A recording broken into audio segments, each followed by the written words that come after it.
Bonsoir et bienvenue à ce nouveau débat des Mardis de l'ESSEC, organisé avec le concours du cabinet d'audit et de conseil Mazars, du groupe La Poste et du cabinet de conseil en stratégie opérationnelle OUI. Vous quittez l'école à l'âge de 14 ans pour être garçon de café, puis vendeur de voitures, avant de rejoindre 10 ans plus tard les bancs de l'université, où vous obtenez l'équivalent du fameux sésame à l'âge de 24 ans. Il était temps, monsieur Apathy. Vous obtenez une maîtrise de droit public et adhérez parallèlement au Parti socialiste. Mais vous préférez tout de même analyser plutôt que d'agir. En 87, vous cédez à l'appel de la capitale et multipliez les casquettes. Pigiste, pour Libération, puis le JDD, vous faites de la gauche française votre spécialité avant de rejoindre le service politique du Parisien, de l'Express et du Monde. Toujours aussi passionné d'actualité et de joutes politiques, vous rejoignez également le monde de la radio, en entamant ainsi votre carrière radiophonique chez France Inter puis RTL. Surnommé le boulimique de l'actu, ou encore l'éternel franc-tireur, votre parcours si varié ne vous empêche pas pour autant de cultiver une certaine singularité. Raphaël Becquet, reporter au Monde, dit de vous: il était fait pour la radio, cet espace de liberté lui convient. Il était comme il est aujourd'hui, hors du moule et des codes. C'est un Cyrano.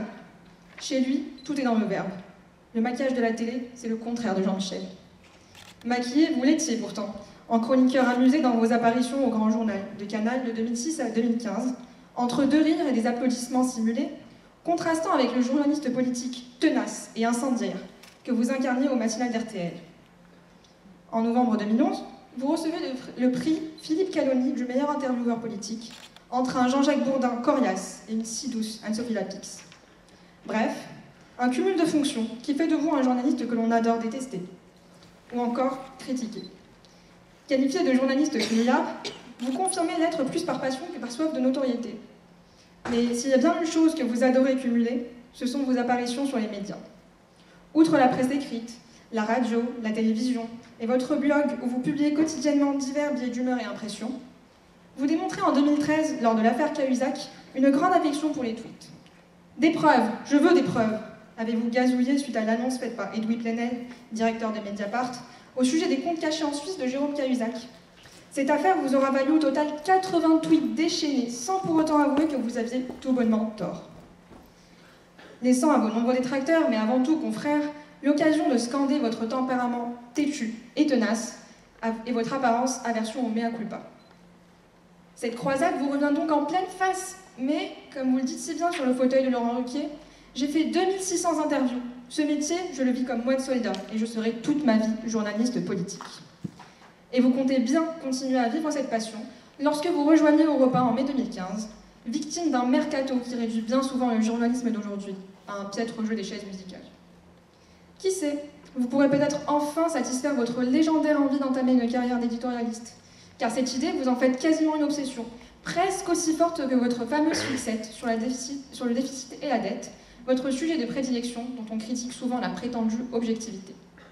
Ainsi, de la province à la capitale, du jeune cancre à la vedette des plateaux télé, vous écrivez l'ascension de l'homme qui murmurait à l'oreille des Français, avec la plume franche et humaniste que l'on vous reconnaît. Alors, dites-nous, cher monsieur Apathy, votre franc-parler nous révélera-t-il vos pensées quant au devenir de la chaîne qui vous a accueilli 9 saisons durant? Seriez-vous, en quelque sorte, en train de payer le cumul des fonctions que vous avez exercées? Ou êtes-vous plutôt du genre à renaître de vos cendres, quitte à dérouter ou agacer encore, dans un monde journalistique où les profils tendent à s'uniformiser? Excellent débat.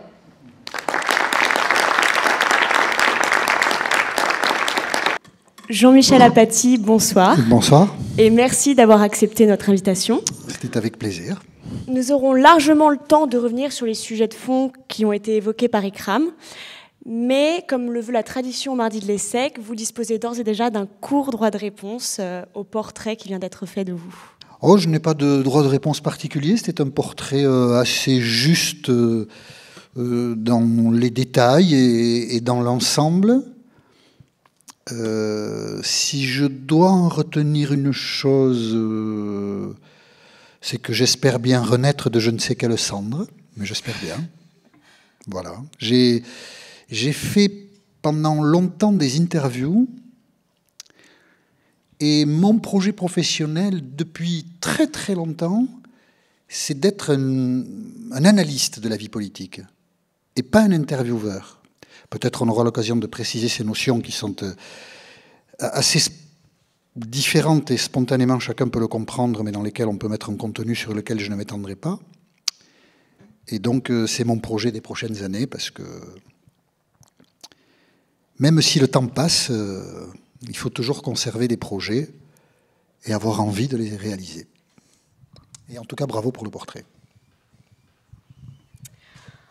Ancien animateur chez RTL, ancien chroniqueur au Grand Journal, vous êtes, comme l'a rappelé Ikram, habitué à cumuler les casquettes. Depuis septembre 2015, vous opérez au micro d'Europe 1, tout en exerçant votre verve journalistique et votre verbe décomplexé sur votre blog et votre profil Twitter. Alors que, pour vous citer, la direction de RTL a toujours eu un peu d'amertume à devoir vous partager avec Canal+, Europe 1, votre nouvel employeur, refuse catégoriquement de vous partager et vous garde jalousement jusqu'à vous empêcher de rejoindre BFM en tant que chroniqueur. Monsieur Apathy, ce n'est pas trop frustrant de devoir porter qu'une seule casquette? Frustrant, oui, j'ai regretté la décision d'Europe 1 parce que dans mon esprit, les deux travaux étaient compatibles, c'est-à-dire assurer la présentation d'Europe Midi de 12h à 14h, et puis à partir de 14h, à la demande, en fonction de l'actualité, rejoindre cet outil formidablement excitant qu'est BFM, qui est vraiment une machine de guerre journalistique incroyable, sans doute la plus aboutie aujourd'hui en France, mais Europe 1 ne l'a pas voulu. Alors bon, ils l'ont pas voulu, hein, c'est pas très... Enfin, le professionnalisme, c'est aussi de savoir gérer ses états d'âme. Donc j'ai regretté, mais j'ai accepté. Mais du coup, est-ce que Voilà. votre blog et votre profil Twitter sont des expiatoires, comme vous n'êtes pas chez BFM? Non, pas exactement. Le compte Twitter, je l'ai depuis un moment quand même. Donc le blog un peu, oui, pas. Le blog, il vient assouvir un peu une envie d'analyse, oui. Mais ça ne sont pas les mêmes exercices. Un blog, vous avez un espace très important. Vous analysez ce que vous voulez, mais c'est pas tout à fait les mêmes exercices, non. Mais c'est vrai que s'il y avait eu BFM, j'aurais pas trop eu le temps de me pencher sur le blog. Puis le blog, je l'ai commencé il y a pas très longtemps. J'ai un projet avec le blog, mais je rôde là. Je pense à des choses. C'est pas encore très très fixé. Voilà. Il faut transformer l'outil. D'accord. Et avec le recul, où est-ce que vous pensez avoir eu la liberté de parole la plus grande? C'était sur Canal, à la radio aujourd'hui, ou alors sur votre blog justement? Moi, je fais partie des journalistes qui ont eu la chance de ne pas subir beaucoup de contraintes. J'ai même le souvenir d'en avoir subi assez peu. Au Parisien, par exemple, j'ai travaillé 4 ans avec Raphaël Baquet, qui est aujourd'hui au Monde, sous la direction de Fabien Roland-Lévy, qui a été longtemps ensuite journaliste au Point, dans un climat de liberté absolue. Ensuite, j'ai travaillé à l'Express, au Monde, avec Edoui Plenel, où là aussi je n'ai pas subi de contraintes. Des contraintes qui n'ont jamais été exprimées, j'en ai sans doute rencontré à France Inter. J'ai passé 4 ans à France Inter, 2 ans épanouissants et 2 ans frustrants. Pour beaucoup de non-dits, on était dans une période où se profilait la campagne présidentielle 2002 entre Lionel Jospin et Jacques Chirac. Je pense que dans l'esprit de beaucoup de dirigeants de France Inter de l'époque, il était important que Lionel Jospin soit élu président de la République, ce dont moi je me moquais totalement. Alors vraiment, vraiment. Et ça, je pense que ça... Mais ça ne m'a jamais été dit, hein. Mais j'ai compris que mon espace radiophonique se réduisait peu à peu. Puis ensuite, j'étais à RTL, où là, la seule demande était d'être bon, en quelque sorte, d'avoir les bons invités. J'ai fait ça 12 ans, ce qui est long. D'avoir les bons invités au bon moment, de poser les bonnes questions, de ne pas oublier des bonnes questions, ce qui m'est arrivé parfois. Je sais que c'est compliqué, une interview. Je sais que parfois, j'ai oublié de poser des bonnes questions. Bon. Alors après, on remâche ça toute la journée. On est malheureux toute la journée. Mais pas de contraintes, pas d'ordre, Et Europe 1, là aussi, la demande, c'est d'être professionnel, de traiter correctement l'actualité. Et ceci, si je le détaille un peu, c'est pour vous dire que quand même le journalisme en France s'exerce dans une liberté qui est quand même importante. Il faut être professionnel et à partir de là, la gamme d'expression est large. Donc du coup, Raphaël Baquet, qui disait que le maquillage de la télé, c'était le contraire de vous. C'est gentil ça. Oui, mais Raphaël, elle est adorable, elle a toujours le sens des formules. Elle est gentille, voilà. Je ne sais pas si c'est vrai, mais c'est gentil, c'est gentil. Donc le maquillage, finalement, ça n'empêche pas de dire des choses intéressantes. Ah, mais la télévision, c'est un outil... Le Grand Journal, j'y ai travaillé 9 ans, avec des gens formidables. Alors, Michel Denisot, parce qu'il était sur le plateau, mais il y avait Laurent Bon, qui est aujourd'hui le patron du Petit Journal, et un producteur extraordinaire qui s'appelle Renaud Levantim. Alors là... ça, c'est des gens qui ne vous laissaient pas libre, mais qui vous incitaient à la liberté. Ah, vraiment, alors là... oui, mais ça a été pour moi une période extraordinaire. Une période professionnelle extraordinaire, et puis j'ai travaillé avec des gens supérieurement intelligents. C'est pour ça que je comprends mal pourquoi Vincent Bolloré, qui a acheté Canal, s'acharne à faire partir les gens intelligents de la télévision qu'il a achetée. Ça, je dois avouer que c'est un calcul supérieur, c'est-à-dire supérieurement intelligent, qui pour l'instant m'échappe. On va y revenir. Il y a une raison, mais elle m'échappe. D'accord. Et on va revenir là plutôt sur Internet, sur votre blog, avec l'arrivée de Twitter, avec l'arrivée massive de Twitter dans le domaine politique et médiatique. Internet a rendu toute sa spontanéité finalement à l'écrit. Et donc aujourd'hui, on est dans une sphère d'hyper-réactivité, d'instantanéité de l'information et des réactions. Et c'est peut-être devenu le lieu de la libre pensée, finalement, Internet. De la libre parole, mais aussi également de toutes les dérives. De l'émergence de pseudo-journalistes autoproclamés. Tout le monde donne son avis. Et alors, pour vous, Internet, c'est la libre parole ou la parole anarchique ? Est-ce que ça, c'est pas la mort du journalisme, finalement ? Ah non. Non, ça, je pense que ça n'est pas la mort du journalisme. Internet, c'est-à-dire Twitter et les blogs, c'est un espace d'expression intéressant. Après tout... on ne peut pas se gargariser d'accorder à chaque individu qui vit dans ce pays, comme dans les pays qui nous ressemblent, les pays démocratiques, d'accorder à chaque individu le statut de citoyen et puis tordre le nez quand ces citoyens-là, puisque l'outil existe, prennent la parole et donnent leurs sentiments sur l'actualité. Donc c'est une bonne chose. Ensuite, il faut quand même mesurer un peu l'impact.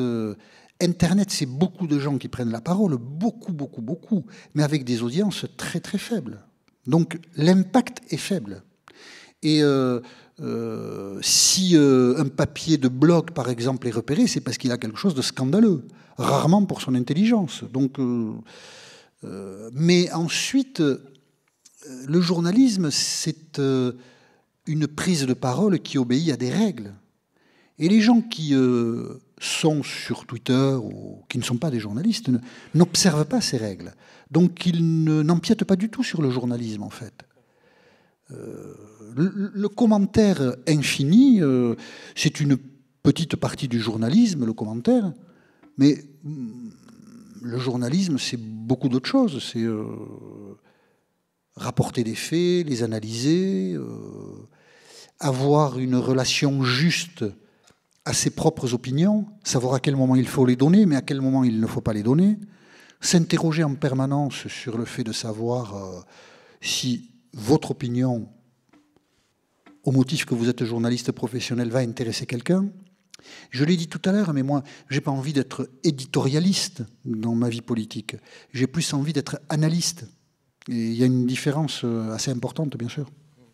Alors une autre tendance actuelle du journalisme en France, c'est la volonté de faire le buzz à tout prix. Non. Vous avez parlé c'est une tendance du journalisme, ça ? Vous avez évoqué BFM TV, vous avez failli atterrir sur BFM TV. Oui. On voulait vous poser la question suivante. Oui. Qu'est-ce que vous avez pensé du traitement de l'information par BFM TV lors des attentats l'année passée ? Est-ce qu'ils en ont trop fait pour faire passer les audiences avant l'information ? Bon, moi, il me semble que sur ces questions-là, on vit avec beaucoup de lieux communs. Il faut essayer de concrétiser les situations. Vous êtes à l'intérieur de BFM TV. Vous êtes journaliste, vous êtes rédacteur en chef, vous êtes directeur de BFM TV. Je connais très bien le directeur de BFM TV, avec qui j'ai longtemps travaillé à RTL, qui est un journaliste exceptionnel. Il s'appelle Hervé Bérou. un sens de l'information vraiment exceptionnel.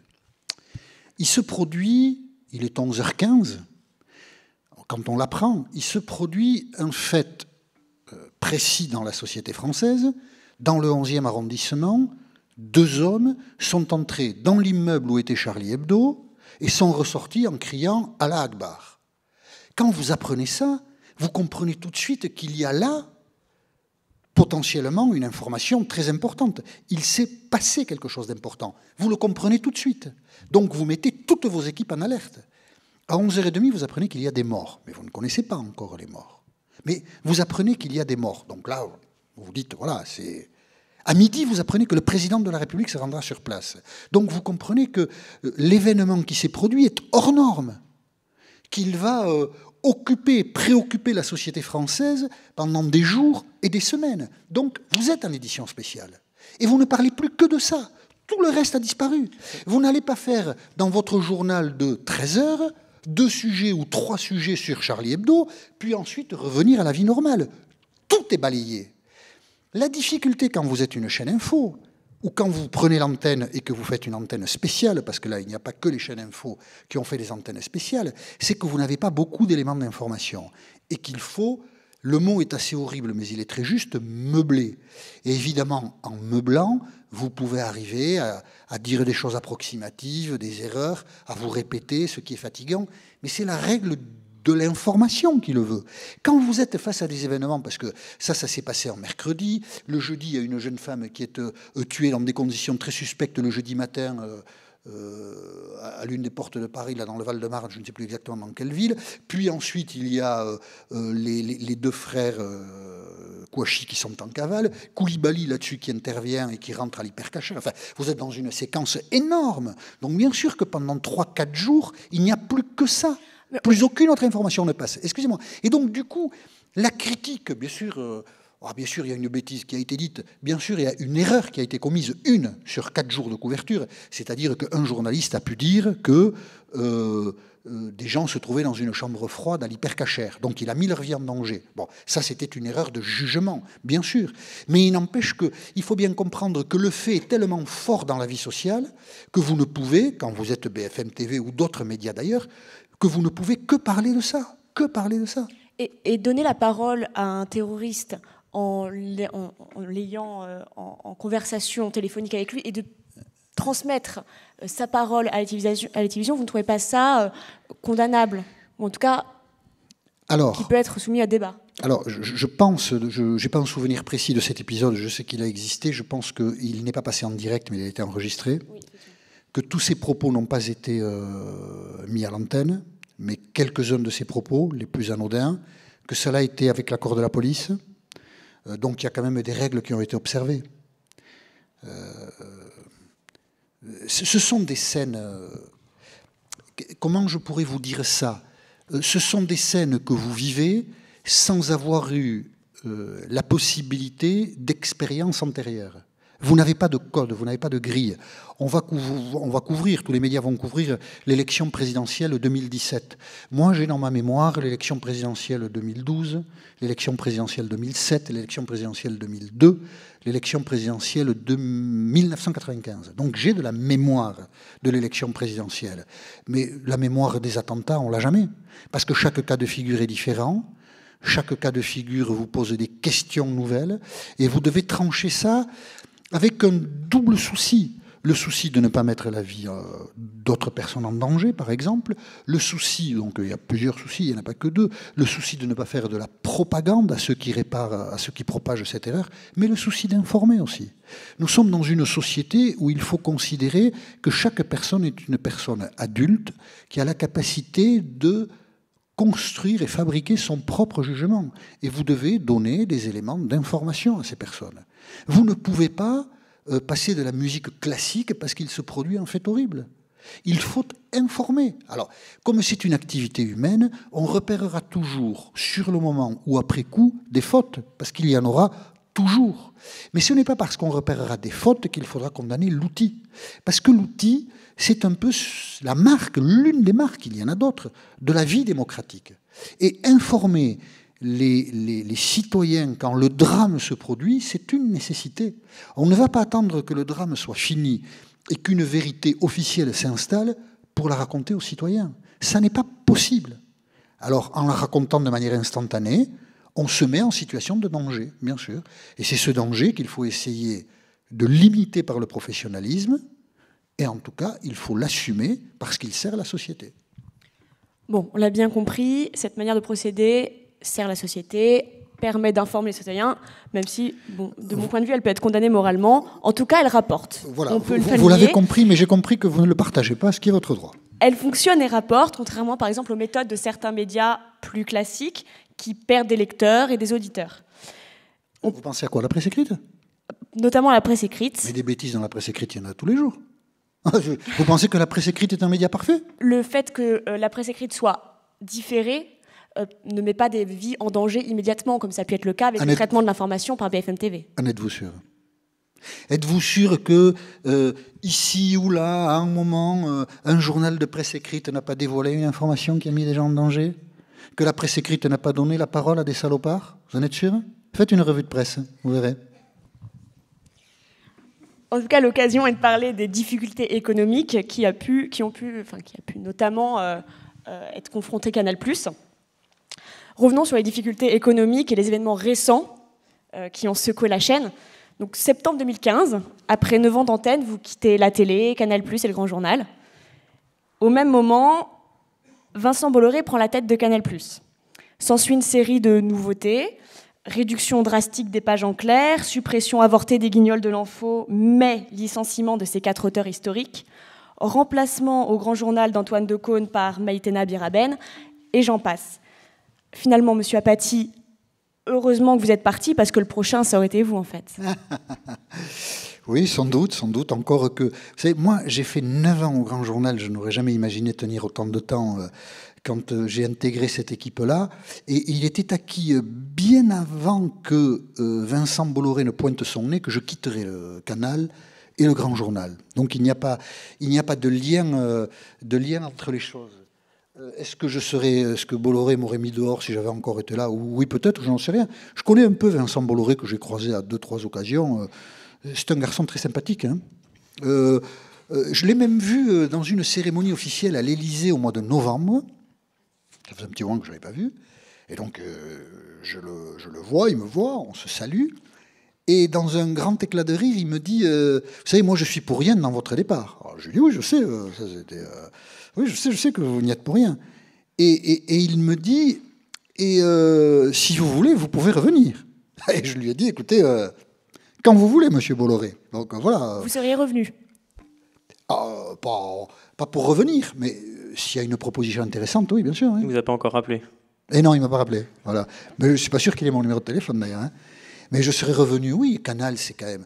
Moi, ça me fait un peu mal au cœur, mais après, il faut que les communautés humaines changent, bougent et se renouvellent, heureusement.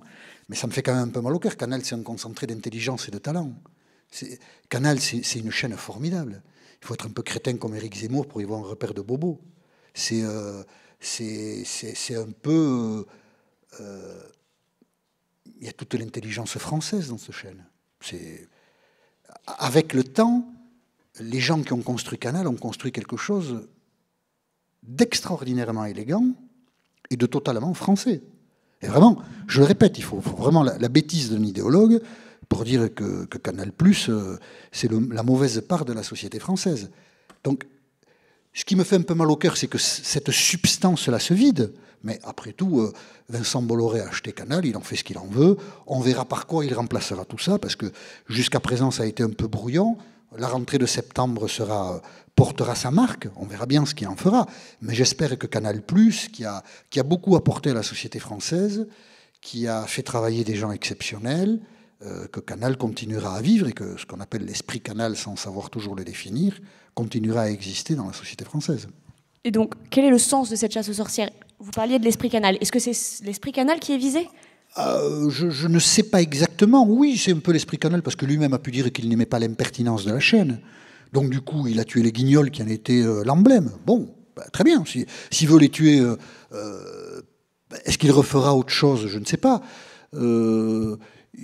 Après, il a aussi des considérations plus économiques. Il pense que le clair n'est pas nécessaire. Enfin, il y a différents débats autour de tout ça. Je ne sais pas ce qu'il veut en faire, mais lui-même a dit que l'impertinence qu'il y avait à Canal pouvait le hérisser. Or, l'impertinence, ça a été l'une des marques de fabrique de Canal. Et le petit journal, qui est sans doute le produit le plus affiné de cet esprit-là, de cette impertinence-là, va du coup migrer sur TF1.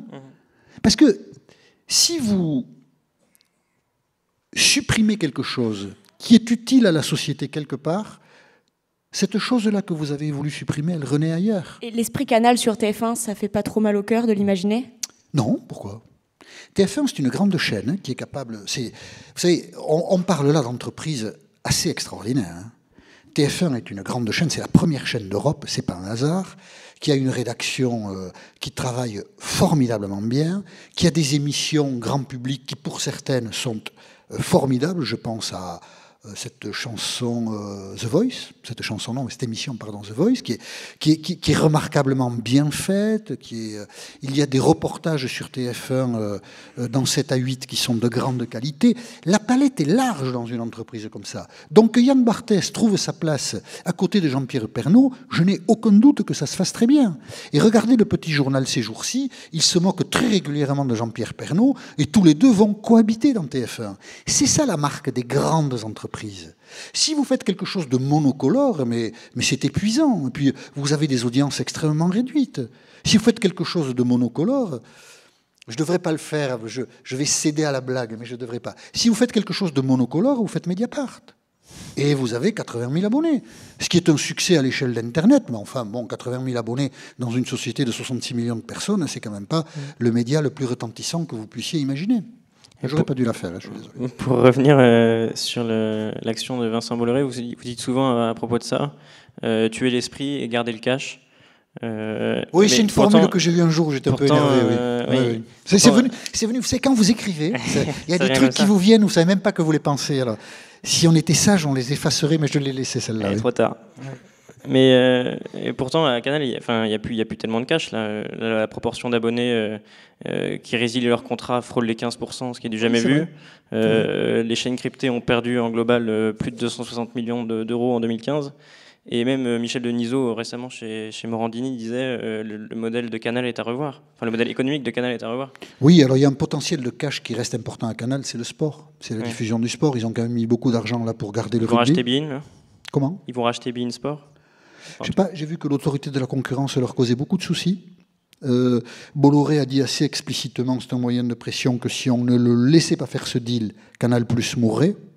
Comme Canal+ finance le cinéma français, je pense que l'autorité de la concurrence pourrait être ramenée à des bons sentiments. Mais pour le moment, il résiste. Hein. J'ai lu un papier, je crois, dans Les Échos ce matin.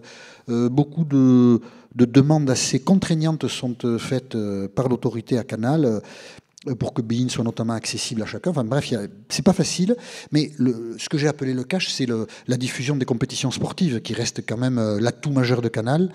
Et Canal a perdu beaucoup de choses. Une partie du championnat de France, l'alliance avec beIN pourra permettre de la récupérer.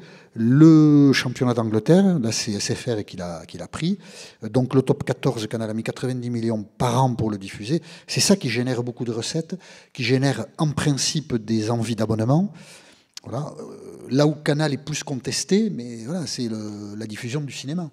Aujourd'hui, pour regarder un film, il y a tellement d'offres sur Internet, tellement de plateformes de vidéos que Canal, c'est un modèle un peu désuet au fond. Ça, c'est un souci, oui. Ça, je ne sais pas comment ils vont surmonter ce souci-là, mais il faut bien comprendre l'enjeu qu'il y a derrière. Et le cinéma français aujourd'hui est financé par Canal+.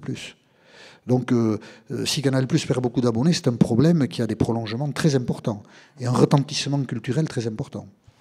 Oui. Et Canal, il ne faut pas l'oublier, c'est également un groupe qui possède. C'est un groupe de chaînes, de plusieurs chaînes, qui possède aussi D8. Oui.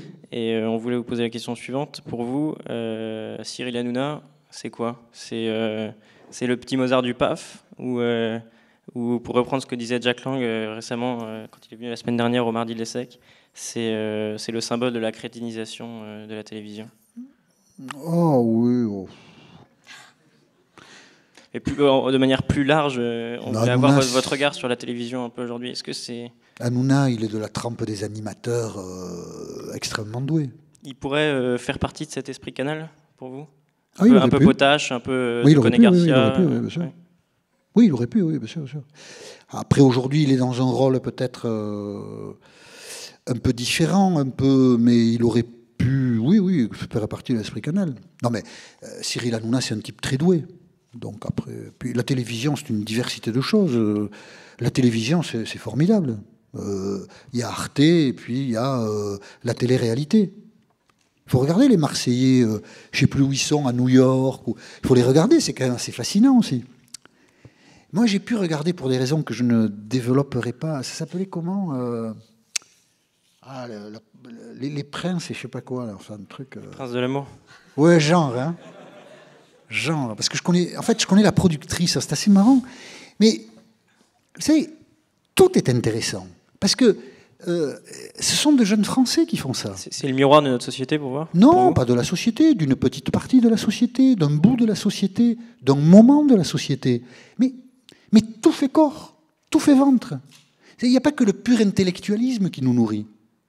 Voilà, on peut lire Proust et puis quand on a fini Proust, recommencer Proust. Mais il n'y a pas de Proust. Il y a d'autres livres, il y a d'autres choses. Voilà, on peut regarder des films extraordinairement intellectuels. Et puis, moi j'ai connu plus jeune l'opprobre dont souffraient les films de Louis de Funès. Et puis ce sont devenus tous ces films-là des classiques qu'on passe et qu'on repasse et qu'on se dit mais quel génie ce type. Vous comprenez? Je suis pas sûr qu'on puisse comparer Louis de Funès et Les Anges de la Terre-réalité ou Les Princes de l'amour. Mais quel est votre prénom? Emmanuel. Emmanuel, cher Emmanuel, c'est, et j'en suis très heureux pour vous d'ailleurs, votre jeune âge qui vous fait dire ça.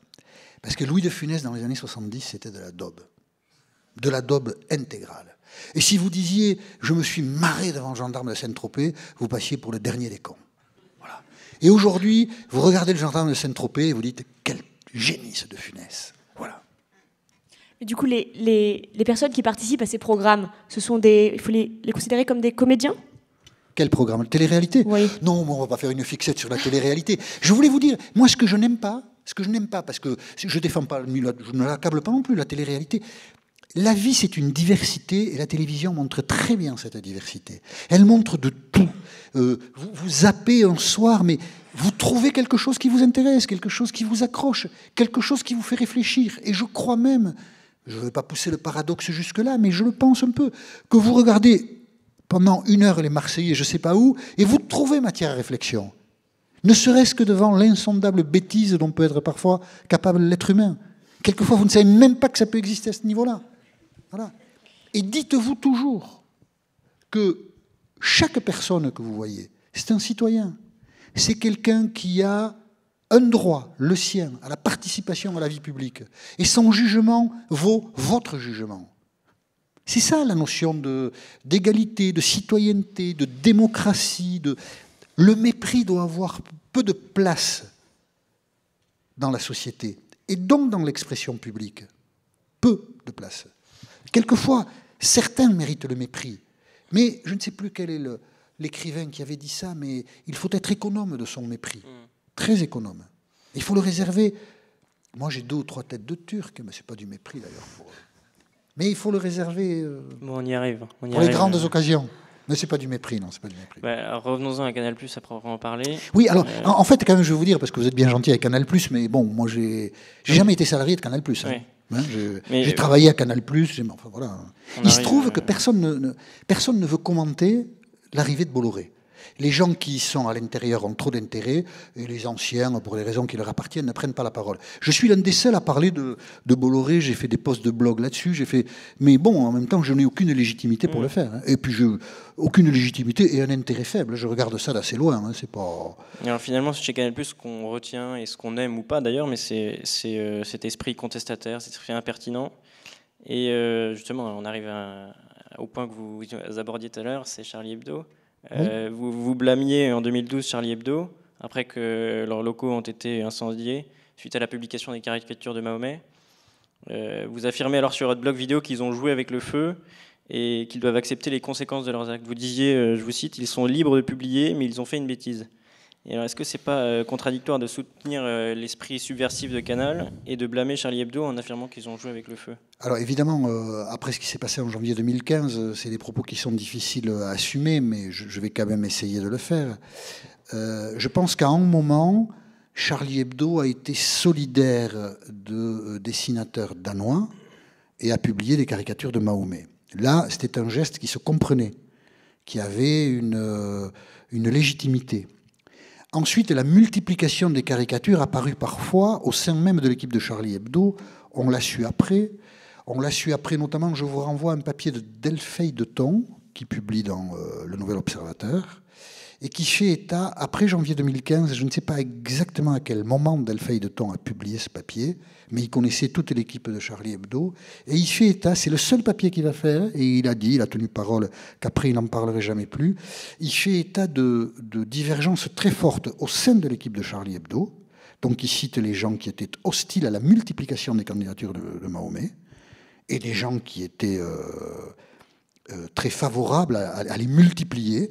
Il fait état d'un débat entre eux parce qu'à un moment, la publication n'avait plus de sens, sinon celle de risquer d'exciter la folie. Donc évidemment, ce que j'ai écrit en 2012 et puis ce qui s'est passé en 2015 rend l'écriture de 2012 pas facile à assumer. Ça, c'est une évidence, parce qu'on ne présume jamais de la folie absolue à laquelle on peut être confronté. Et rien, d'aucune manière, ne peut justifier ni ce qui s'est passé en 2015, ni ce qui s'est passé en 2012. Mais il est évident qu'il y a eu au sein même de Charlie Hebdo des gens qui étaient mal à l'aise avec la ligne de Charlie Hebdo. Simplement, la mort et l'horreur sont passés par là, donc ça n'a pas fait l'enjeu d'un débat. Mais je vous renvoie à ce papier de Delphine de Thon, qui connaissait toute l'équipe et qui sait de quoi il parle. Mais, même dans une société démocratique, il y a parfois des tabous. Donc, en écrivant donc, sur votre blog qu'ils doivent accepter la conséquence, ou en tout cas assumer les conséquences de leurs actes, c'est parce que vous pointez du doigt qu'être responsable, réfléchir aux conséquences de ces actes, c'est une règle, selon vous, du journalisme. Mais ce n'est pas la seule règle. Et si vous le voulez bien, continuons de dresser avec vous le code du bon journaliste. En 2013, pendant l'affaire Cahuzac, vous demandez à Mediapart de rendre publiques les preuves de l'existence du compte non déclaré du ministre. Mediapart refuse de divulguer ses sources, mais finalement Jérôme Cahuzac avoue avoir détenu ce compte. Vous êtes alors pris au cœur d'une controverse et certains, dont Eva Joly, vous accusent d'avoir mis votre plume de chroniqueur au service des puissants. Vous vous justifiez à l'époque, vous n'avez jamais défendu Jérôme Cahuzac, mais avez dénoncé fermement les méthodes et la conception du journalisme selon Mediapart. Je vous cite, « Le résultat est positif, la méthode était contestable. » Monsieur Apathy, la fin ne justifie pas les moyens ? Non, non. Donc il fallait taire ce scandale sous prétexte que Mediapart ne pouvait pas révéler ses sources. Réfléchissez 2 secondes, Emmanuel. La fin peut justifier les moyens ? Je vous pose la question. Et vous la posez de telle manière que vous semblez répondre oui. Et je dois bien vous dire, pas par rapport à vous, hein, que c'est ce qui m'inquiète parfois dans le débat. Cadrons un peu les choses. D'abord, dans l'exposé que vous faites, vous opérez une confusion, et ce n'est pas vous qui l'opérez, c'est Mediapart qui l'a savamment entretenue. Les sources sont une chose, les preuves sont autre chose. Les deux ne se confondent absolument pas. Si ceci est une preuve, je la donne à quelqu'un, je suis la source. Ça ne se confond absolument pas. Si quelqu'un avait donné à Mediapart un relevé d'identité bancaire prouvant que Jérôme Cahuzac avait un compte en Suisse, moi j'aurais voulu que Mediapart publie le relevé d'identité bancaire sans nous dire qui lui avait donné le relevé d'identité bancaire. Mais il y a eu un enregistrement authentifié par la police. Ah non. Si. Ah, alors là, j'allais vous féliciter pour la qualité de votre travail, mais jusqu'à présent, parce que vous avez tout lu, mais il n'y a pas eu d'enregistrement, c'est bien le problème. Quand, je suis désolé, comme j'y suis confronté chaque fois en plus, mais je connais cette histoire par cœur. Le 4 décembre 2012, Mediapart publie un papier, Jérôme Cahuzac a un compte en Suisse. je m'étais fait mal. Je m'étais cassé un doigt, tiens, un doigt du pied. Non, qu'est-ce que j'avais fait? Je ne sais pas. J'étais chez un kiné, je sors de chez le kiné, 4 décembre 92, il est 15h, 2012, pardon, et je vois l'alerte sur mon iPhone. J'ai appelé tout de suite le cabinet de Cahuzac. Et je leur ai dit, venez demain matin sur RTL. Et le lendemain, Jérôme Cahuzac était sur RTL. Le lendemain. Qu'avions-nous comme élément de fait? Nous avions l'affirmation de Mediapart, Jérôme Cahuzac en compte en Suisse, et un enregistrement. On entendait quelqu'un, 4 décembre 2012, on entendait quelqu'un qui se plaignait que son compte en Suisse lui posait des problèmes, mais personne n'était capable d'identifier avec certitude la voix de ce quelqu'un. Et c'est tout ce qu'on aura jusqu'à l'aveu de Jérôme Cahuzac le 2 avril 2013. C'est-à-dire que Mediapart n'amène aucun élément qui prouve son affirmation. Alors, à partir de là, il y a plusieurs problèmes. L'enregistrement dont vous parlez, il va être soumis à... c'est une affaire un peu compliquée, mais à un service spécialisé de la gendarmerie qui, à la mi-mars 2013, dans le cadre d'une information ouverte par le procureur de Paris, à la mi-mars 2013, va dire qu'il s'agit probablement. Donc, il faut une écoute scientifique de haut niveau pour dire que probablement, 2 chances sur 3, c'est Cahuzac. Donc, entre le 4 décembre 2012 et la mi-mars 2013, nous n'avons aucun élément sur la table. Le 4 décembre 2012, Mediapart publie son papier. Et puis, il n'y a rien qui avance parce qu'il n'y a rien de décisif. La haine de la politique est telle, est fondée pour une partie, que beaucoup de gens pensent, mais bien sûr que Cahuzac est un salaud. Mais bien sûr. Mais personne n'en est certain, parce qu'il manque un élément. Et il y a le 6 et le 7 décembre, 2 éditos. Je n'ai jamais cité ces journalistes-là parce que j'ai honte pour eux. 2 éditos qui disent « J'ai oublié le nom de la banque suisse où Cahuzac était réputé avoir son compte en banque ». 2 éditos qui disent « L'une des manières de sortir de ce désordre public, est-ce que le ministre du Budget a un compte en Suisse ou pas? C'est quand même une question majeure.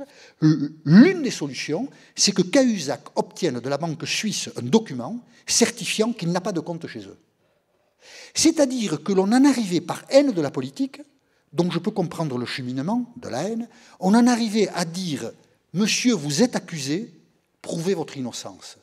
Ça, c'est une démarche totalitaire. Un accusé n'a jamais à prouver son innocence. C'est insupportable d'entendre ça. Un accusé, il est réputé innocent. Et c'est celui qui accuse qui doit amener la preuve de son accusation. C'est par là que la fin ne justifie pas les moyens. Ce n'est pas parce que Jérôme Cahuzac a avoué avoir un compte en Suisse que l'attaque de Mediapart sans preuve est légitime. Le journalisme, ce sont des preuves. Essayez de concrétiser la situation. Mediapart, c'est un média qui fonctionne en système clos, qui publie ce qu'il veut. Puisque, à Mediapart, tout le monde a été oublié de cette règle essentielle du journalisme. On n'accuse pas sans preuve. Mediapart a publié sans preuve. Mais moi, je suis journaliste à Europe 1. Et je vais voir demain le directeur de la rédaction. Et je lui dis, tu sais, j'ai un scoop formidable. Ma chaîne, là, c'est un pédophile. Ou bien il a un compte en Suisse. Ou bien ce que tu veux d'extraordinaire. Et je vais le dire à la radio. Et le directeur de la rédaction va dire, mais formidable, c'est une belle info, ça va faire du bruit. On remplit notre rôle de journaliste. Mais tu as une preuve, tu as un élément qui permet, parce que tu vas embarquer toute une rédaction avec toi. L'image de la maison. Donc il faut que tu sois solide. Alors, qu'est-ce qui te permet de dire ça? Et je lui dis, mais rien, Coco. Je le sais, c'est tout. J'ai aucun élément, mais je le sais. Je le sais parce qu'on me l'a raconté, parce qu'on me l'a dit, parce que quelqu'un m'a montré des papiers, mais je n'ai aucun élément pour le prouver. Vous croyez qu'on va me laisser faire? Mais bien sûr que non. Ça n'est absolument pas professionnel. Qu'est-ce qui s'est passé dans l'affaire de Mediapart? Mediapart, c'est un divorce. On l'a compris après. Le Canard enchaîné a publié un papier quand Cahuzac a fait ses aveux. Un papier signé Louis-Marie Aurault, le directeur de la rédaction du Canard enchaîné, en une du Canard enchaîné, la semaine qui suit les aveux de Cahuzac. Louis-Marie Aurault dit, le Canard enchaîné, ils ont des lettres de créance dans les enquêtes. Louis-Marie Aurault dit, nous avions le même niveau d'information que Mediapart, et nous n'avons pas voulu publier. Quel est ce niveau d'information? Dans une procédure de divorce qui est conflictuelle, sans doute, on peut imaginer que l'une des personnes qui est partie au divorce dénonce Jérôme Cahuzac, si vous voyez de qui je veux parler. Voilà. C'est verbal, il n'y a pas de preuves, et donc personne ne peut publier. Et donc Mediapart monte au front, mais non. S'il y a une enquête à montrer en contre-exemple dans toutes les écoles du journalisme, c'est celle-là. Et vraiment, la fin ne justifie pas les moyens. Parce que si la fin justifie les moyens, alors on autorisera, pour les journalistes, donc pour renseigner les gens, on autorisera le vol. Bien sûr. On autorisera l'espionnage. Pourquoi? Puisque la fin justifie les moyens. Pourquoi ne pas imaginer un jour, si quelqu'un a une information décisive pour l'état du monde, le meurtre? Pourquoi pas? Si on a une information décisive, et si le seul moyen d'avoir l'information, c'est de tuer celui qui possède un élément décisif, eh bien on le tue, puisque c'est pour le bien de l'humanité. Mais jusqu'où peut-on aller? La fin ne justifie pas les moyens. Jamais. C'est insupportable. Comme vous l'avez évoqué, Je m'emballe un peu. Mais... Aujourd'hui, les seuls journalistes qui sont encensés par l'opinion publique, ce sont les lanceurs d'alerte. Ce ne sont pas des journalistes, les lanceurs d'alerte. Les journalistes. On a pu donc parler de Mediapart, mais on peut aussi prendre l'exemple d'Edward Snowden. Finalement, cette affaire, elle témoigne d'une défiance absolue envers les pouvoirs publics, dont les médias sont parfois accusés d'être complices. Et cette défiance nous amène à étudier et à vous poser des questions sur le rapport entre politique et journalisme. Et on voit très bien dans les récents événements que les partis d'extrême gauche et d'extrême droite ne portent pas dans leur cœur les journalistes, qu'ils accusent de faire partie du système. On pense par exemple aux images diffusées en 2015 par le Petit Journal de Bruno Gollnisch qui tape avec son parapluie les perches des journalistes du Petit Journal. Si les partis d'extrême portent en horreur les journalistes, c'est parce que les médias sont le dernier rempart contre le populisme ou ça a une autre source selon vous? Est-ce qu'ils les portent en horreur? Vous savez, c'est des schémas complexes. Le Front National est bien reçu dans tous les médias. Vous croyez que Philippot porte les journalistes en horreur? Non. En tout cas, le discours permet d'entretenir cette défiance envers la presse et c'est une constante dans les... Discours de qui? Les discours, c'est une constante dans les partis qu'on pourrait caractériser de populistes. C'est quelque chose qui est aussi extrêmement courant en Allemagne, avec ces discours haineux envers la presse qui est accusée de mensonges et de faire partie finalement on a pu entendre, pour un exemple, en France, on a pu entendre au rassemblement du 1er mai du Front National des slogans haineux tels que « journalistes collabos ». Oui, mais bon, ça c'est un peu le truc le plus spectaculaire, mais Nicolas Sarkozy, des méchancetés sur les journalistes, il en a eu toute sa vie. Alain Juppé, moi je me souviens d'Alain Juppé, j'ai la mémoire, en 95, lors des grèves, Juppé c'était le type le plus impopulaire de France, enfin il a pu dire des choses horribles sur les journalistes. Mitterrand détestait les journalistes, sauf les journalistes amis. Ceux qui lui ciraient les pompes à Mitterrand, il les aimait beaucoup. Mais les autres qui posaient des questions, alors M. Mitterrand, les écoutes téléphoniques, ceux-là, il les détestait. Les hommes politiques n'aiment pas les journalistes. Ils n'aiment que les journalistes qui leur servent la soupe. Mais les journalistes qui font leur travail, sans beaucoup d'ambition d'ailleurs, il ne s'agit pas de se poser en contre-pouvoir, mais qui font leur travail, ils les détestent. Il n'y a pas que les partis populistes ou l'extrême gauche qui détestent les journalistes. Jean-Luc Mélenchon est passé par des étapes de détestation des journalistes à des copinages honteux. Oui, c'est une matière complexe, celle-là. Hein. Justement, en parlant de journalistes amis, de la même manière que l'ENA est souvent accusée d'avoir contribué à créer une pensée unique en politique, on pourrait penser que les écoles de journalisme et Sciences Po ont carrément concouru à formater le discours médiatique, voire à l'orienter carrément. Qu'en pensez-vous, Monsieur Apathy? Est-ce que c'est d'une bêtise. Enfin, est-ce qu'on peut vraiment parler d'indépendance? C'est d'une bêtise, mais d'une bêtise. Est-ce qu'on peut vraiment parler d'indépendance des journalistes vis-à-vis des politiques, alors que, par exemple, un institut de sondage, Harris Interactive, révélait en 2013 que 77% des journalistes ont voté à gauche en 2012? Est-ce que vous ne voyez pas dans ce chiffre un manque notable de représentativité au sein des médias? Qu'est-ce que c'est l'étude que vous mentionnez là? Je la connais pas. Donc c'est un institut de sondage, Ouais. Harris Interactive, Ouais. qui a réalisé donc ce sondage en 2013 Ouais. et qui a donc demandé anonymement à des journalistes pour qui ils avaient voté à l'élection présidentielle de 2012. Le chiffre de 77% est quand même assez frappant. Écoutez, je suis pas un spécialiste des sondages, mais la base des journalistes est tellement étroite. Vous voyez, enfin, je sais pas si Harris Interactive, je sais pas dans le cadre de quelle étude ils ont été sondés la population des journalistes. Je sais pas, il y a 20 000 journalistes, 77% qui votent pour la gauche. Enfin, c'est stupide. Enfin. Mais enfin bon, on va pas discuter du sondage. Qu'est-ce que c'est l'ENA? Ouais, rendez-vous compte des idées reçues, stupides avec lesquelles on vit. Qu'est-ce que c'est l'ENA? L'ENA, c'est l'École nationale d'administration. C'est-à-dire qu'en 1945, on a fabriqué une école pour apprendre à des jeunes filles et des jeunes gens et des jeunes garçons, plutôt les plus intelligents de la société française que les plus bêtes, à diriger l'État. Parce que l'État en France, contrairement à d'autres pays, c'est un peu moins vrai aujourd'hui, mais ça l'est quand même encore beaucoup, intervient dans tous les domaines de la société, réglemente extrêmement la société, et que donc diriger l'État ou participer à la marche de l'État, ça s'apprend. Voilà, ça s'apprend. Et donc, on a fait cette chose intelligente qui est l'ENA, et aujourd'hui on dit l'ENA c'est l'abomination. Est-ce que vous pensez vraiment que l'ENA fabrique des individus identiques? Florian Philippot est énarque. Sans même parler du bien fondé de cette Éric défiance. Zemmour a tenté 3 fois le concours de l'ENA, il a loupé. Mais il a échappé belle. S'il avait été énarque, Zemmour, ça aurait été rigolo quand même. Hein. Bon, enfin, et puis il y en a d'autres qui sont énarques.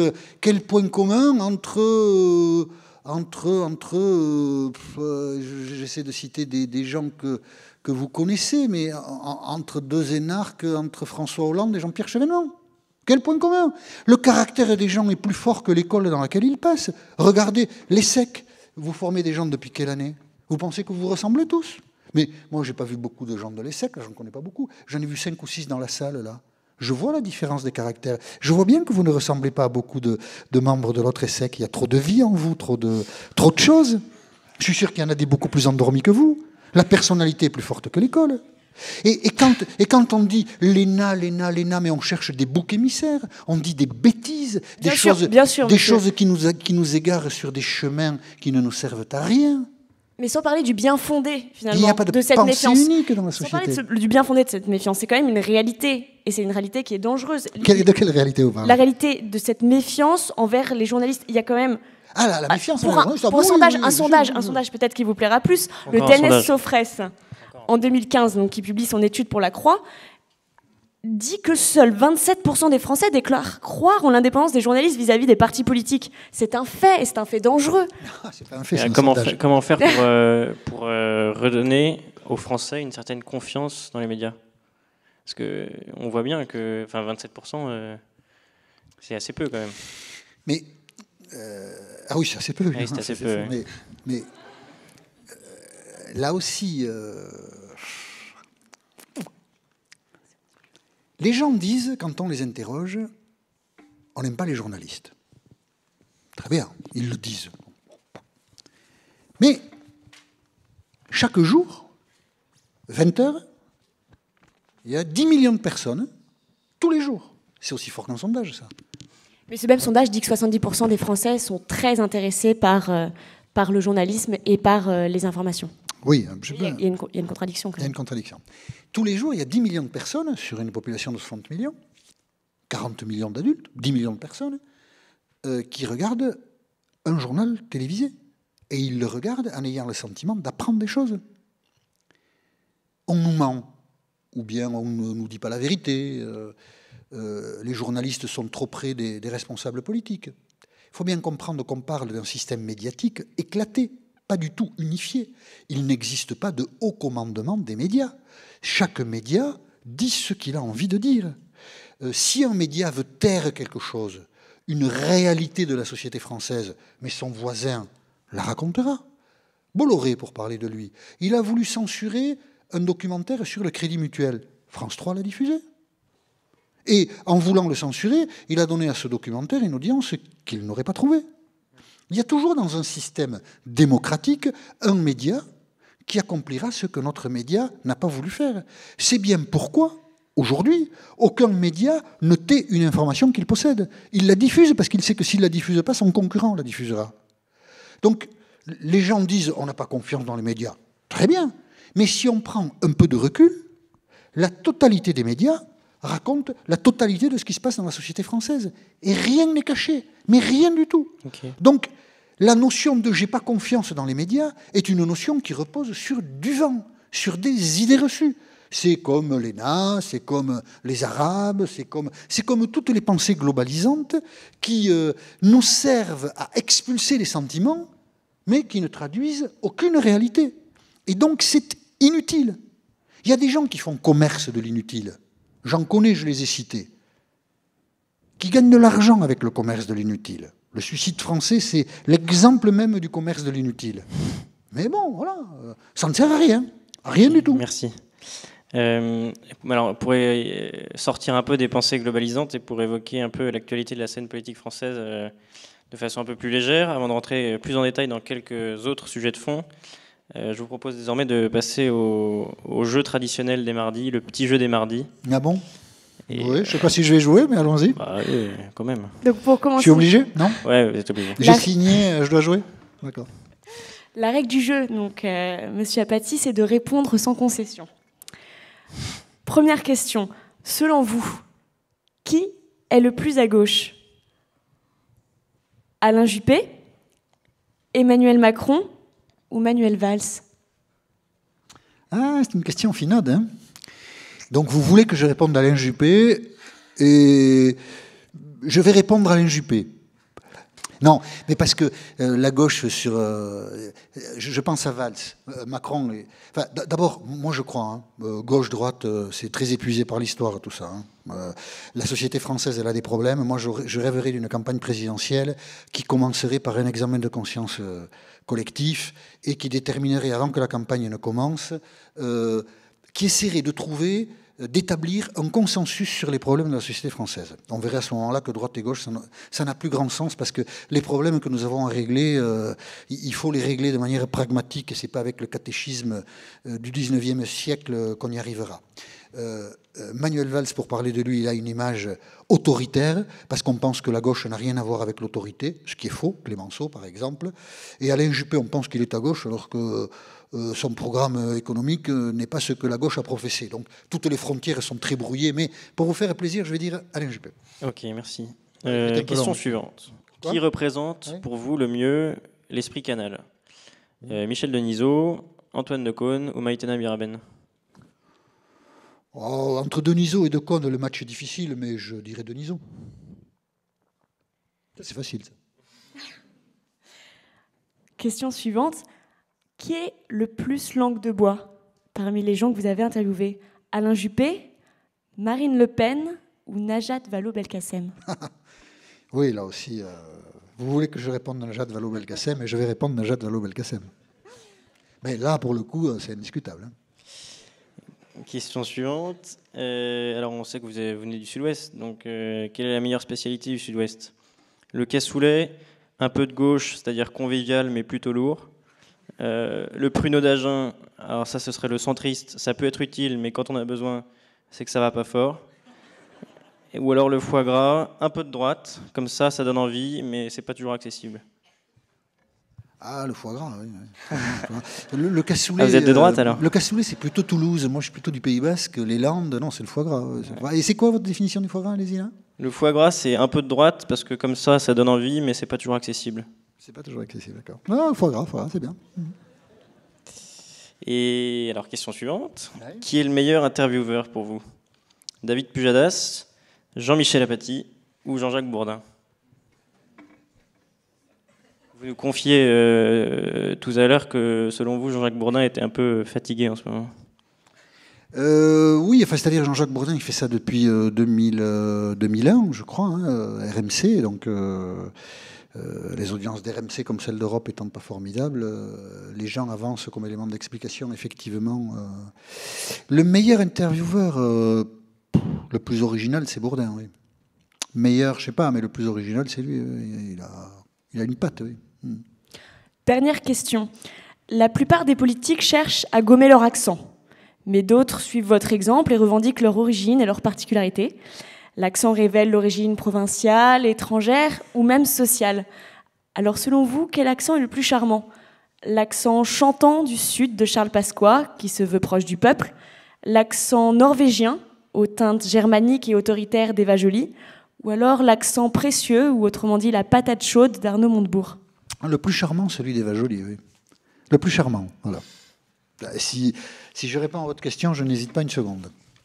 Très bien. Merci d'avoir répondu à ces questions de manière franche.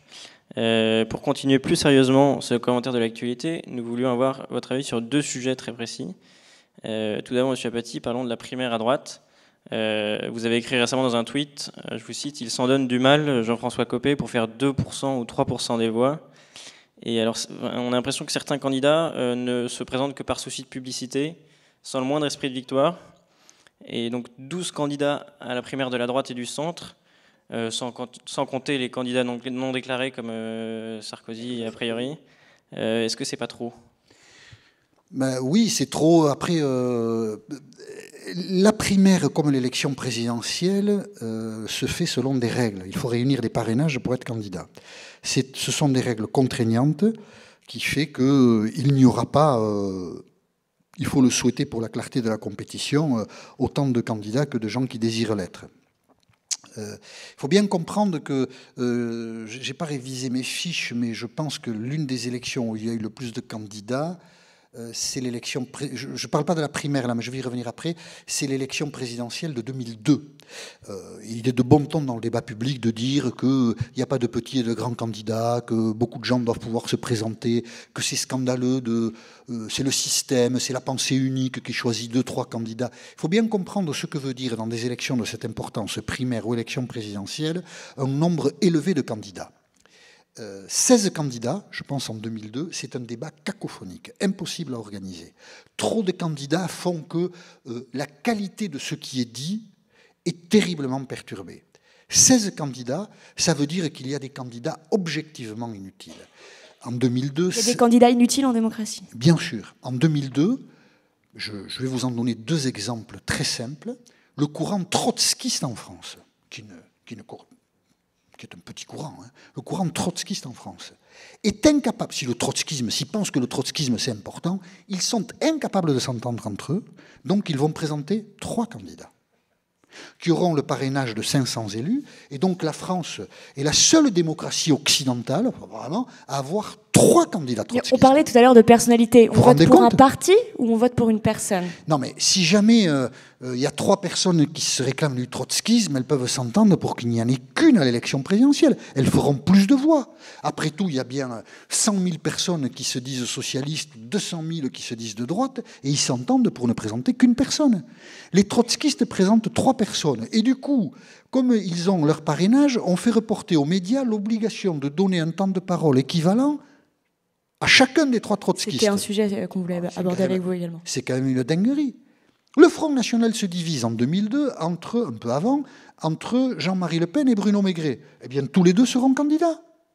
Et donc, on a 2 candidats d'extrême droite dans cette même élection. 2 candidats écologistes, 2 candidats centristes, et vous arrivez à 16 candidats. C'est stupide à un moment. Donc, il faut mettre des règles contraignantes pour être candidat à des grandes élections. Et les Républicains ont mis des règles contraignantes pour pouvoir être candidat aux primaires, et ils ont raison. 4, 5, 6 candidats. Vous savez, la démocratie, c'est pas que moi.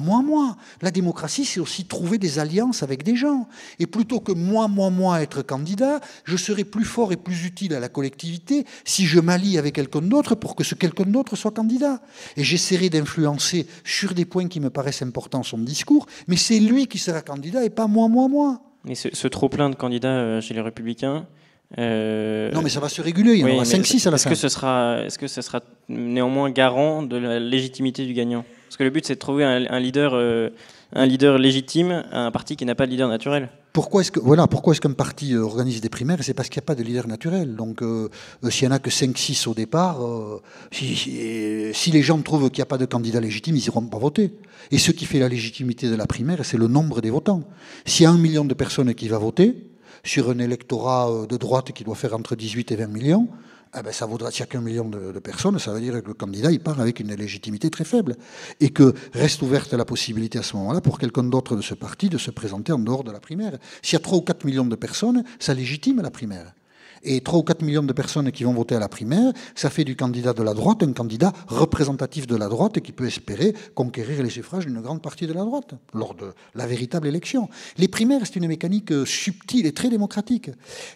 Et elles existent dans un parti à un moment où le parti n'a pas de leader. Quand le parti a un leader, il n'y a pas de primaire. En 2002, il n'y a pas eu de primaire au Parti socialiste, parce que Jospin en était le leader naturel. En 2007, il y a eu une primaire entre militants, parce qu'entre Strauss-Kahn, Fabius et Ségolène Royal, il a fallu les départager. Donc là, c'est les militants seulement qui ont voté. Et Ségolène Royal est passée au premier tour. Et puis en 2012, il y a eu une primaire ouverte à tout le monde. Et François Hollande est sorti du chapeau. Voilà. Et c'est une mécanique intelligente. On construit plein de mécaniques intelligentes qu'on passe son temps à critiquer. C'est quand même un peu con. Hein. Vous parliez de l'égalité du temps de parole qui était imposée et qui, est donc, qui pose problème quand il y a autant de candidats. Donc, il y a eu une réforme de ce temps de parole qui a été adoptée par le Parlement en avril dernier et qui prévoit donc non plus une égalité stricte, mais une équité parti par parti, avec une équité qui est calculée sur la base de 3 indicateurs: les résultats obtenus aux plus récentes élections pour le candidat ou sa formation politique, la contribution de chaque candidat à l'animation du débat électoral et les indications des enquêtes d'opinion. Mais est-ce que cette réforme, bien qu'elle puisse paraître sensée au vu de ce que vous nous disiez et de parfois l'inutilité du débat et qui peut être engendrée par cette abondance de candidats, mais est-ce que cette réforme ne va pas juste maintenir un statu quo en favorisant les candidats qui ont déjà une visibilité médiatique, puisque un des indicateurs de l'équité étant les indications des enquêtes d'opinion. Ça empêche tout renouvellement politique. Ah non, ça n'empêche pas le renouvellement. Ça, c'est une autre question. Là, vous ouvrez une porte avant d'avoir vidé l'autre débat. Les gens qui ont une surface médiatique, dites-vous, ce sont des gens qui sont passés par des appareils politiques exigeants, qui ont conquis des mandats, qui ont un parcours politique derrière eux, qui ont une longue pratique de la vie politique. Et donc ce sont des gens qui ont donné des gages à la collectivité de leur intérêt et de leur savoir-faire politique. Et vous ne pouvez pas mettre, avec le parcours qui est celui-là, ce type de candidat sur un plan d'égalité avec quelqu'un, comment il s'appelait le type que les imitateurs avaient... c'était l'un des trotskistes de 2002. Ah, j'oublie. Et sinon, prenons Jacques Cheminade en 2012. Non, je ne pensais pas à Jacques Cheminade, je pensais à...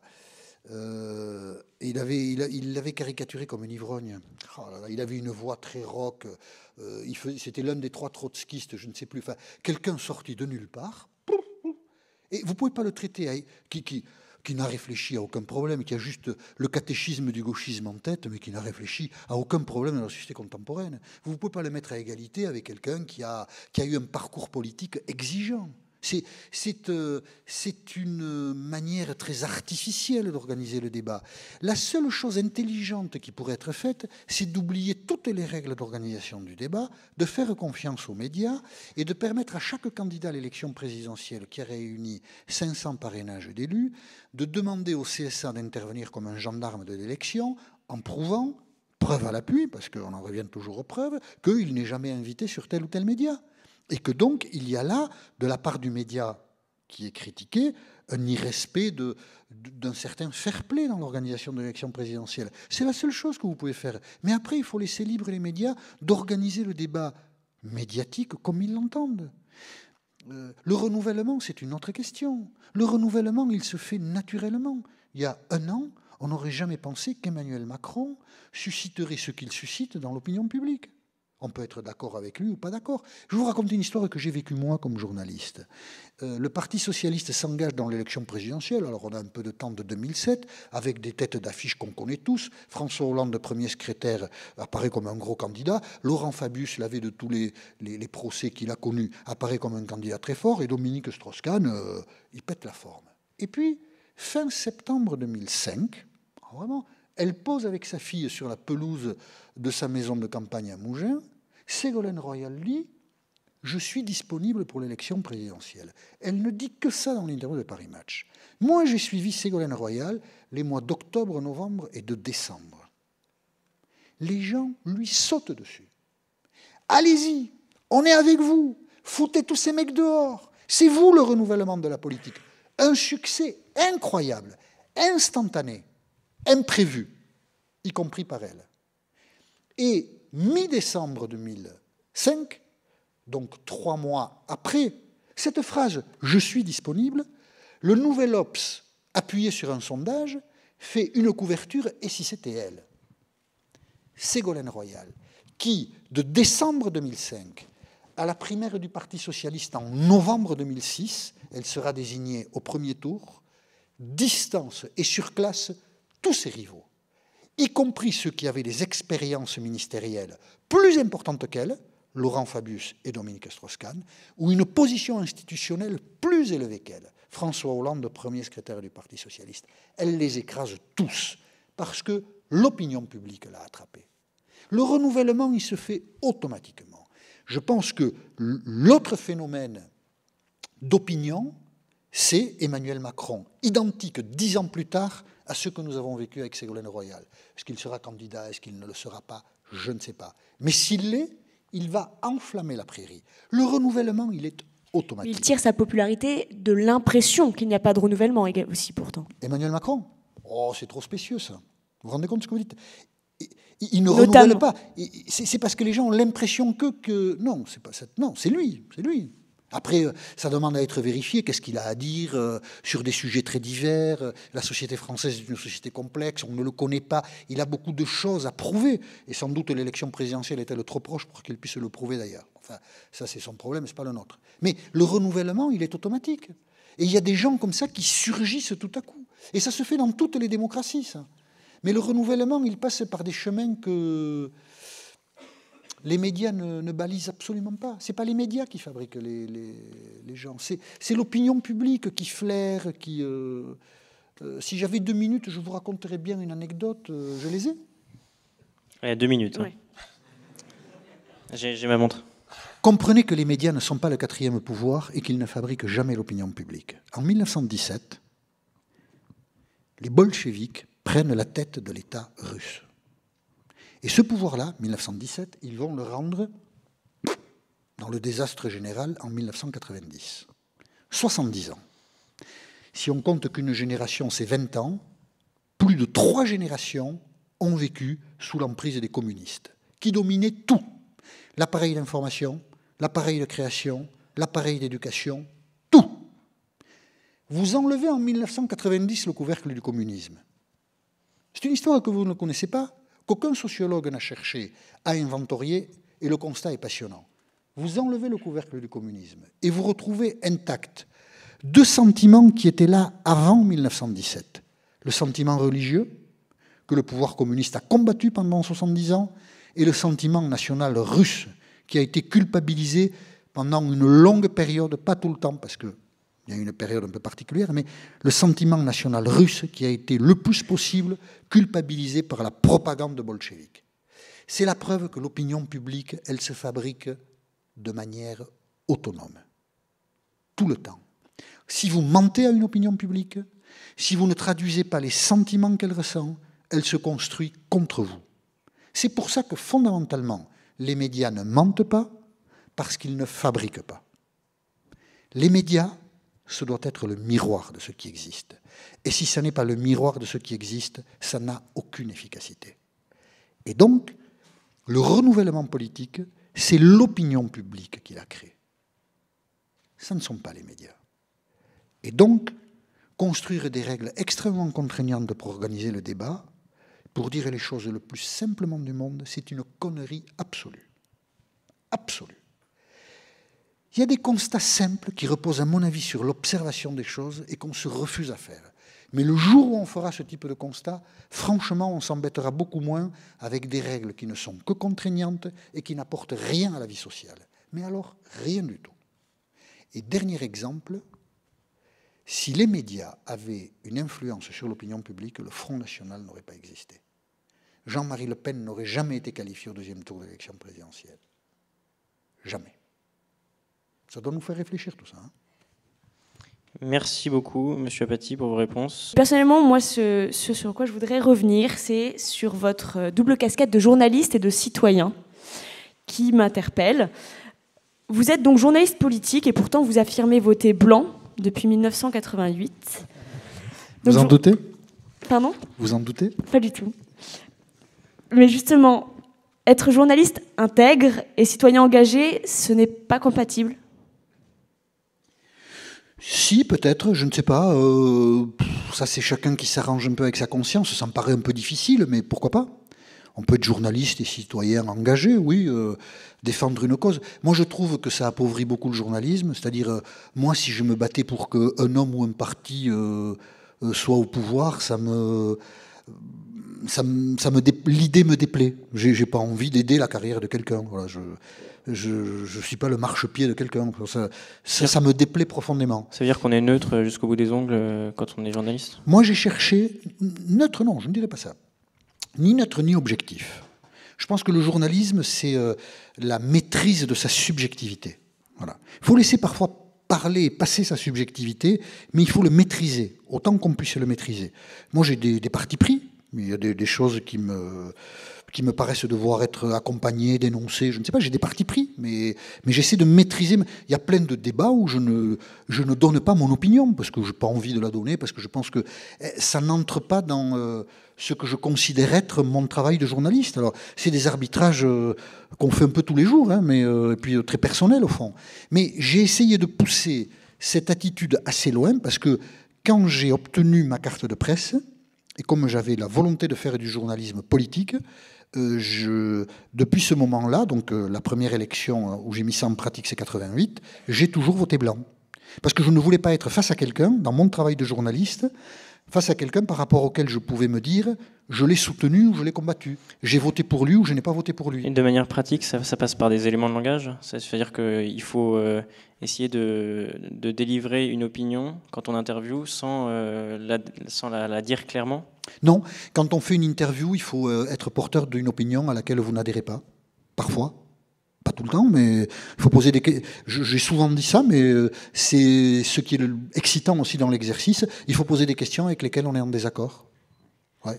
Je pense que ça fait partie du professionnalisme. Il faut parfois, dans certains moments, dans certains débats, être le porte-voix de gens avec lesquels vous n'êtes pas d'accord. Voilà, et confronter la personne qui est en face de vous à cette opinion qui n'est pas la vôtre. Et un auditeur peut penser que c'est orienté comme question, mais non, voilà, ça fait partie du jeu, c'est-à-dire ça fait partie du travail, je crois. Parce que ce qu'il y a d'important, c'est d'aller chercher au plus près la vérité de celui qui vous fait face. Et donc, il faut savoir être porteur de questions avec lesquelles vous êtes en désaccord. C'est pour ça que je trouve que c'est un beau métier, le journalisme. Vous parlez de professionnalisme. On peut qu'apprécier votre volonté d'indépendance et votre intégrité. Mais cet apolitisme de raison, ouais, et non pas de cœur semble être un petit peu utopique. Vous êtes un journaliste exemplaire, mais peut-être un citoyen contestable. Quelle légitimité vous avez Qu'est-ce que c'est un citoyen contestable ? Quelle légitimité vous avez finalement à mettre vos interviewés face à leurs convictions si vous avez vous-même, en tout cas au moment du vote, renié les vôtres ? Et pour faire une question un petit peu peut-être plus claire, comment pouvez-vous mettre les politiques face à leurs échecs si vous n'avez pas voté et donc, d'une certaine façon, si vous n'avez pas contribué à changer les choses ?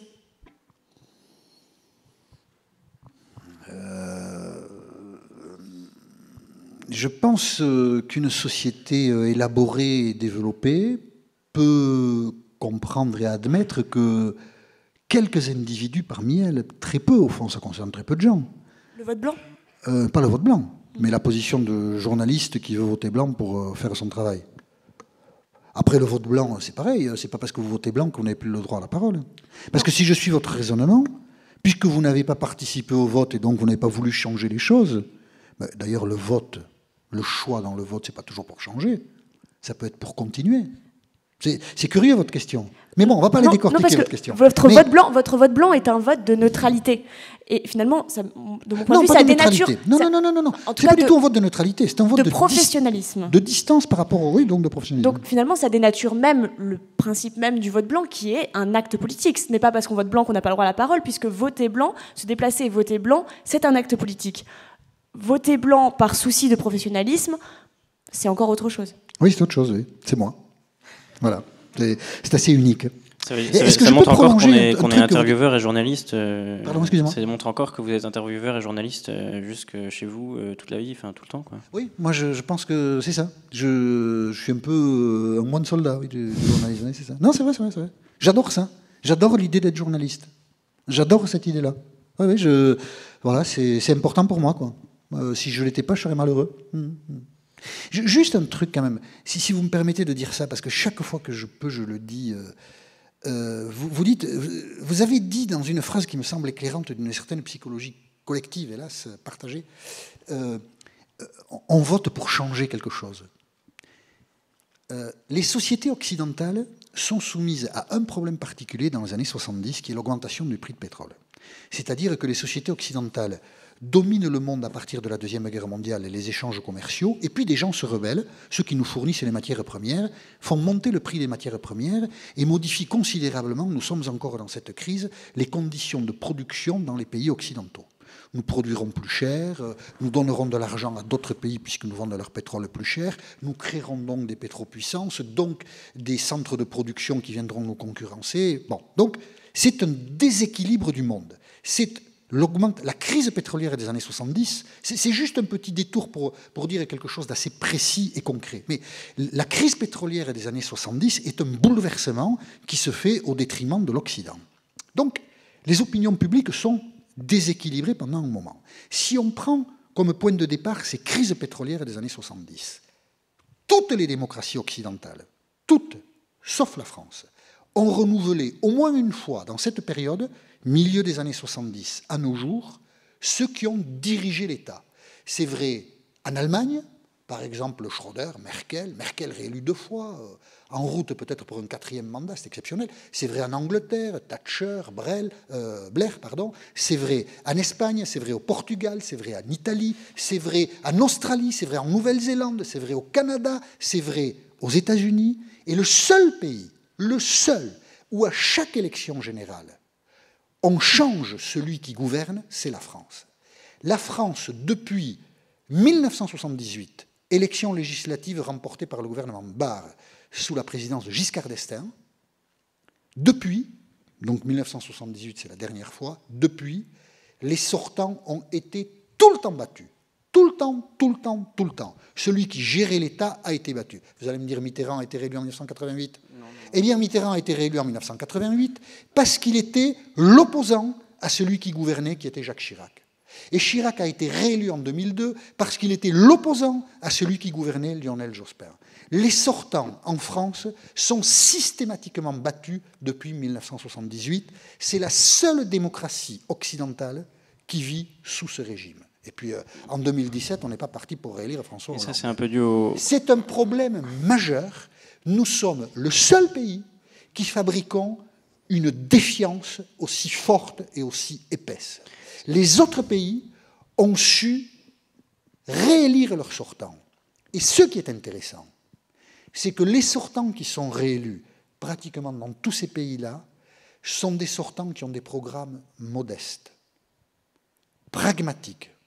Ils ne veulent pas changer la vie, comme le disait François Mitterrand, réparer la fracture sociale, comme le disait Jacques Chirac, créer une rupture, comme le disait Nicolas Sarkozy, ou désigner, c'est la dernière ânerie en date, la finance comme son adversaire. Non. Parce que la finance, elle fait les fins de mois de l'État depuis 1974, date du premier déficit continu français que nous subissons dans ce pays. C'est quelque chose que nous devrions avoir en tête. Mais ça, c'est dû au cadre constitutionnel de la Ve République qui place le président en figure tutélaire. Rien à voir. C'est-à-dire que on vote pour un homme, on vote pour une figure. Mais et alors, et vous croyez que les Britanniques, ils votent pour qui?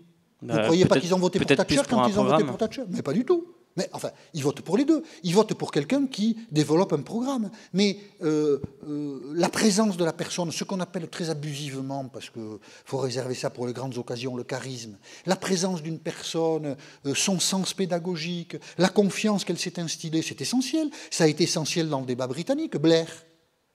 Les travaillistes britanniques ne seraient jamais revenus au pouvoir sans la personnalité de Blair. Les institutions n'ont rien à voir là-dedans, mais rien du tout. Merkel, elle représente ce que l'Allemagne plébiscite, C'est-à-dire quelqu'un qui ne la ramène pas. Quelqu'un qui parle des affaires du pouvoir avec modestie. Mes chers compatriotes, ça va être difficile. Voilà. Mais Merkel, elle se définit comme le centre, point. Non, elle se définit comme, comme le centre, je ne sais pas, le débat allemand. C'est slogan de campagne. Oui, je ne sais pas si ça a toujours été un slogan. Bon, bref, le système institutionnel n'a rien à voir. Rien. Les systèmes institutionnels, ils correspondent à la culture d'un pays. Voilà, parce que la politique, c'est de la culture. Et donc, les systèmes constitutionnels, ils habillent une culture. Il y avait un professeur de droit constitutionnel. Le génie de De Gaulle, ça a été d'avoir fabriqué une constitution, la 5e, qui correspond à l'esprit français. Voilà. Et tous ceux qui disent qu'il nous faut une 6e République, franchement, j'espère qu'ils réfléchiront avant de défaire ce qui est extrêmement important. C'est un peu la seule chose qui tienne debout, les institutions aujourd'hui en France. Mais ce ne sont pas les institutions qui créent les problèmes, ce sont les hommes et la manière dont ils les font vivre. Et les campagnes présidentielles françaises, vous pouvez avoir le système constitutionnel que vous voulez, des bêtises, on en racontera toujours. Jacques Chirac, il a raconté n'importe quoi pour être élu en 1995. Le système institutionnel, il aurait pu être très différent de celui qu'il connaissait. Il aurait quand même raconté n'importe quoi, parce que c'était dans sa nature. Voilà. Et donc, il a raconté n'importe quoi. Si je peux vous raconter une petite anecdote, j'ai assisté, moi, à la campagne électorale de Jacques Chirac, un meeting sur la santé à Porte de Versailles à Paris. On est mi-mars 1995, et le discours de Jacques Chirac, il a 2 parties. Il y a 3000 personnes, il est devant Balladur dans les sondages, les 3000 personnes sont chauffées, toutes rouges, parce que tout le monde sent que Chirac va planter Balladur, qui est lui-même le traître. Il y a une ambiance extraordinaire. Et le discours sur la santé de Jacques Chirac, il a 2 parties. La première partie, mes chers amis, puisqu'il va réparer la fracture sociale, mes chers amis, les progrès de la médecine sont tels que nous gagnons tous 3 mois d'espérance de vie par an. Et si je suis élu président de la République, je vous le cite presque de mémoire, je vous garantis que pas un Français ne sera laissé au bord du chemin et que chaque Français profitera des progrès de la médecine.